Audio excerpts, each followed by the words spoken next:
What is going on, guys? The Inside the Blue Podcast, episode 69. Today we're breaking down the Giants' post-game victory over the Green Bay Packers. A close one, in fact, 24-22, the final. Big win for the Giants as they move to 5-8. This was a tough loss for the Packers because the Packers are a team that's in the hunt, trying to make the playoffs, and the Giants stunned them at Metlife. On Monday Night Football, a team that has, struggled on primetime games this season especially. They were put on a lot of primetime games. A lot of teams that have beaten the Giants on primetime. Look at the Buffalo Bills, Dallas Cowboys in week one, right? A lot of games where the Giants have just struggled on primetime, but listen, they get a big victory over, a Green Bay team that was playing really good football. This was a Packers team coming off a win over the Kansas City Chiefs, and a lot of other big victories. A win against the Lions. They were rolling and beating good teams. Now this was kind of a game where what type of Giants team are we going to get? Are we going to get that fast, hungry team that's still trying to provide a spark and try to go for a run, or are they going to be the team that falls sulky and loses because their season is practically lost? But listen, that locker room still feels that there's a chance, right? That's some fans don't think it, but some that locker room is definitely confident over these last few weeks, and I think the Tommy DeVito effect that we'll get into has played a part for sure. A lot of good things have happened for the Giants these recent weeks after that tough start. I think this season has been a complete roller coaster. Of course, this team had high expectations. I had pretty high expectations for this team, but I said that the best they could be is a playoff contender this year, and right now, we'll be lucky if they even sneak into the playoffs. This team has, been a roller coaster, like I said. Like this team, they've been playing good football now. Finally, Tommy DeVito's cool. The Giants have a chance to make the playoffs, and Brian Dable has kind of turned things around. I feel like he at the start of the year, a lot of people get on his on him and about how he wasn't playing good. Not as aggressive head coach as he was from last year. But listen, this team, it looks like things are starting to trend in the right direction for this team. And listen, man, don't count them out of making a playoff spot, but they got a pretty decently tough schedule, taking on the Saints next week. Then I believe, if I'm not mistaken, they take the Eagles and then Rams and then Eagles again. So either way, we're playing the Eagles twice and the Rams and Saints. All four teams, I think, have a pretty decent defense. Playing in New Orleans is not easy. Playing against the Rams at home, I believe, is not easy because they got some good players on that team. Puka Nacua having a good year. Aaron Donald is always Aaron Donald. Cooper Kupp, health concerns, but he's still a really good player. They got some good players on defense, and a lot of their young players like Tutu Atwell and Kyron Williams are playing good football as well. But we're talking about the Giants today, of course, not the Rams. But I think we should really get things off with talking about Tommy DeVito. And Tommy DeVito, who replaced Daniel Jones in the Raiders game, played some time because Tyrod Taylor got hurt against the Jets. He had that rib injury. He comes in late. Game goes to overtime. They lose that game. But Tommy DeVito has a rushing touchdown, so that was cool. Then I believe he went into Dallas, if I'm not mistaken. And yeah, so he played the Jets, 13-10 overtime loss. Then he played the Raiders.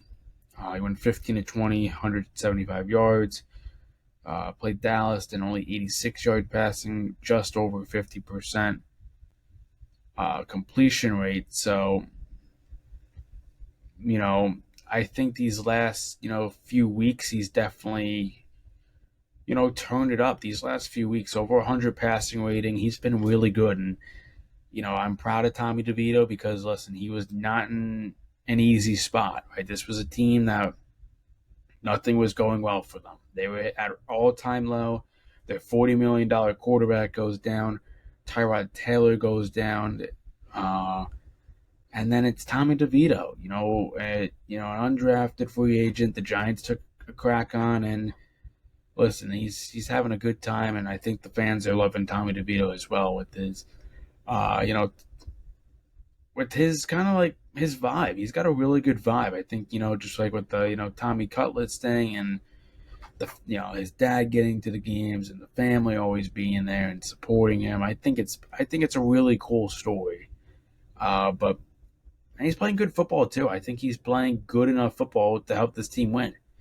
And Tommy DeVito, listen, when I saw him kind of struggle against what was it, the Jets or uh yeah, I guess the Jets game, I was kind of worried because they weren't letting him throw. Right, the Brian Dable was not allowing Tommy DeVito to throw, so I'm like, is this just a scrambling QB that just cannot throw at all? So I had a lot of questions for him, but I talked to some people, and he's got a decent arm, uh, and he's got some speed, right? He showed it against Green Bay, of course, had 71 rushing yards. So I mean, really good job by Tommy DeVito getting that win, 24-22. And listen, he he had a comeback as well, right? They had that late touchdown, which was a really nice catch. I got to say, I didn't know if he got the football over the line, but he definitely did. It was a really nice catch. But listen, they they came back, and I felt like when they scored, the Packers scored that touchdown, I thought it was done. I didn't know if Tommy DeVito had another comeback in him, and you know I looked at it. I There was a little piece in me that I thought Tommy DeVito was going to be able to come back and win this game just because of how the Giants have been playing. And the Giants, indeed, they marched down the field because the Packers were in this weird, I think it was prevent or something like that, and they were just throwing the checkdowns or quick passes, and they did their job relatively easy because the Packers weren't applying much pressure on DeVito. I think if they do that, they might honestly win that game. But another player who really played well is Wanda Robinson. Coming off that ACL injury, it's really tough to come off an ACL injury and perform like that. But he's quick, he's speedy. I think he could be used, a lot more often in these next coming weeks because he's so fast and he's so shifty, and you know, I I don't really know what like wide receiver to like compare him to, but he's just really fast and he's shifty. Like I said, he ran some nice plays. I think they had a jet sweep with him with Bark, or no, it was Wildcat, but pretty much, Wildcat formation. Saquon, didn't give Wando the greatest handoff, but it worked out, which was good. And they got close to the end zone. Barkley had a few touchdowns as well. Saquon, haven't talked about him yet. He's been good, and of course, his contract is coming up. He's only signed that 1 year deal, and it'll be interesting how much Joe Shane and Brian Dable and the front office wants to give him, because he is a major part to this offense. I think he loves it here. I can't see him in another jersey personally. I know that there were some reports that maybe the Ravens take a shot at him, maybe the Dolphins, but the Giants, of course, turned all those offers down because I think they want to be their long-term running back. And if that's what they want to do and they want to pay him $14-15 million, then that's their decision. I can't make the decisions here. I'm just a man behind the mic and just talking Giants football.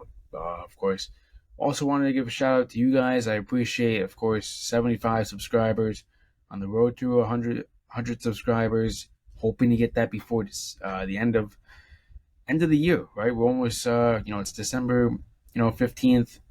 Hoping to of course, hit that goal. But I really have appreciated all you guys, for that support. It was from the likes, the comments, just watching the videos. I really do appreciate it. But you know, now we get into about Wink Martindale. Of course, probably after that Raiders game, there were a lot of questions about Wink Martindale. Is he going to stay? Are they going to fire him? And I think the way the defense has held themselves, I think Wink Martindale should be the defensive coordinator for next year. I think he's a defensive mastermind. I really do believe Wink Martindale is a coordinator that the Giants have really liked, and I think he's brought something to this team. I think he's had a big impact on Kayvon Thibodeau and Dexter Lawrence and Deontay Banks. I think he's done a good job. I know the record doesn't show it, and the points per game and all of that. I understand that, but I think in terms of growth of this defense, I think he's gotten the most out of his players, and I think that's why Martindale should stay. But I just like the energy Martindale gives, and I like his blitz packages, but it works. I think if you just improve this offense in the offseason, draft really well, I think that's the main thing, because this league is really drafting, and if you don't draft well, you're not gonna be a very good team. And that's the big question about this Giants team. They haven't been a really good team since really their Super Bowl years. They've had some good seasons, but it's been the offense, I think, that they really need to improve on. This is a offensive-minded draft, of course. You look at those last two mock drafts. It's mainly picking offensive players. We draft a linebacker here and there, or some sort of defensive player, but it's mainly been offensive line, wide receivers, and hint to maybe the next mock draft, maybe taking a QB. But talking about the QB situation too with Daniel Jones, it's weird. They just signed him to a $40 million deal. He doesn't play the full season. He gets hurt. Honestly, mainly because the offensive line was so bad, and he tears his ACL, and that's a long recovery. That's like a 9 to 12 month at least recovery. But with Daniel Jones, the offense wasn't good at all. They were averaging, I think, honestly, less than 11 points per game earlier in the year. And now you see Tyrod Taylor. When he came, he played pretty decent. You see Tommy DeVito coming in. He's playing exceptional, right? So, I mean, what is the future with Daniel Jones? Do they cut him after 2024? Do they, ride him out for those 4 years, hoping that he, does something? Or do they look into the draft? Because, they probably won't get top 5 pick, in my opinion, if you're 5-8. Could still win a game against the Saints or Rams, and maybe take one against Philly if they, rest their starters. But, you could see this team win 7 games. I think they could honestly win 7 games at most. I don't know if I see them going the full 9-8. I don't know if they sweep Philly. That is just outrageous for me even to even consider them sweeping Philly. I don't know the last time they have swept Philadelphia. It has probably been a long time, and hasn't been recently, because Philly's really had your number recently. They are a very strong team, even though they haven't played, I don't think, their best football, in my opinion. I think there's still something left in that Philadelphia offense. I think their defense needs to improve in the secondary. Just suggestions for the Eagles. I'm not saying the Giants have a better secondary or anything. I'm just saying Eagles got some holes, and every team has some holes. The Giants have the worst offensive line in football and a $40 million QB that unfortunately can't stay healthy. And I love Daniel. I think Daniel Jones is a great player. Could be a great player, but I don't know, if he's going to reach that great player elite potential if he can't stay on the field and can't read the field as well. I don't think he reads the field that good. And that's why I was always skeptical of giving him $40 million. When I first saw that, and I see the other QBs making $40 million. Dak Prescott, I think Kirk Cousins makes close to $40 million. Like those two QBs, I think are a whole tier better than Daniel Jones. But I think I've said on this podcast that I never particularly liked the Daniel Jones contract. But that's another topic for another day. Of course, getting back into that defense, Deontay Banks. My goodness, what a start! What a season I think this guy's had. I think he's been really good. I think he's your true cornerback number one that I feel pretty confident in. Right? I think he's had some really good games. I think he's had some bad games, but I think that happens as a cornerback, right? Jair Alexander, Ramsey and Darius Slay, like they all don't always have their best games, right? That happens. There's no perfect human, right? For 12 tackles against Green Bay, I'll take that any day. Really good pass deflection at the end, no flag or anything. We have something here with Deontay Banks, and that's what I'm talking about when I talk about drafting well. When you start drafting well and you take guys at the right, spot and what you need, cornerback, perfect. Deontay Banks is your cornerback one. Now we got to beef up this offensive line because Tyree Phillips, Justin Pugh, Mark Galinsky aren't going to cut it. Okay, you have your center of the future, JMS. You have your left tackle of the future. Right tackle is skeptical. We don't know what Evan Neal is going to be. We've seen it, and it's been hot trash with Evan Neal. Right after he called out the fans saying, you guys are basically just a bunch of hamburger flippers and all that. Evan Neal really, he hasn't played much because of his ankle injury, but he's got to come back with better play, I think, with Evan Neal. Evan Neal has been poor. He needs to be better, and that's pretty much all I have to say about Evan Neal. He has been hot trash so far as a New York Giant, and, on the other hand, the other guy that they picked, Kayvon Thibodeau, has been pretty damn good. He's like over double-digit sacks, really good year from him, and he's only going to get better from this, I feel like. But and pretty much, I think the last thing is this. It's more for fans. Are you guys happy that the Giants are starting to win games, or are you kind of upset because you wanted a high draft pick, like Caleb Williams or Drake May, or if you wanted to take Marvin Harrison Jr. for a wide receiver, um, or are you more kind of happy that they're trying to make a push for the playoffs, even though it's very unlikely? Just let me know your stance on the team. For me personally, I know you guys probably want my thoughts. I'm at a mixed emotions, to be totally honest. Mixed emotions for sure, because I felt that this team was going to kind of do this. I felt that they were going to win some games, and I think I said that on the preview videos, that they can beat Green Bay, they can beat the Saints, they can beat. I think they can beat the Rams. It's probably one of your tougher opponents, but it just matters how the offense is. If the offense plays at average or slightly above average and puts up 20-ish points, I feel confident winning that game. But listen, it all matters with the QB and not taking sacks and moving down the field, because this team doesn't move down the field very well. But when they do, it's exciting. It's exciting seeing them move down the field and do the right things, right? But this team, is starting to become fun to watch again. The Tommy DeVito effect, of course. Even I'm kind of getting sick of doing this. Not gonna lie, even he is. But that's kind of the Italian culture, right? New Jersey kid playing for the New York Giants. I mean, how much better can that get? That probably should do it for this video. Of course, Tommy DeVito's look good. Deontay Banks is nice, and the Giants are 5-8. So definitely need to win some more games, but at what cost, right? I feel like that's what the main thing is. Like they win games, and it's just like, really, we're winning games now, and we could have won them earlier in the year when we could have beat Buffalo, or we could have beat the New York Jets, or